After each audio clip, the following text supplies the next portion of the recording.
ஆடி மாதம் தேடி விதைன்னு நம்ம முன்னோர்கள் ஒன்றும் சும்மா சொல்லி வைக்கல. ஏன்னா ஆடி மாதம் தான் நமக்கு பருவமழை பெய்ய ஆரம்பிக்கும்.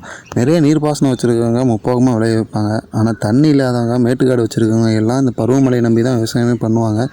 தண்ணி வச்சு தான் அனைத்து உயிர்களுக்குமான உணவை வந்து உற்பத்தி பண்ண முடியும். நீங்கள் ஆடி மாதம் விதைச்சி விட்டுட்டா போதும், பெய்கிற மழையில் அதுவே பாதி இல்லாமல் செழித்து வந்துடும். அப்படி தான் நம்ம ஏரியாவில் நேற்று நைட்டு சரியான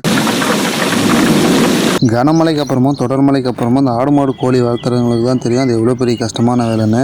மழை பெய்யுதுன்னு சந்தோஷமாக இருந்தாலும் இந்த மழை காலத்தில் பராமரிக்கிறது ரொம்ப கஷ்டம்.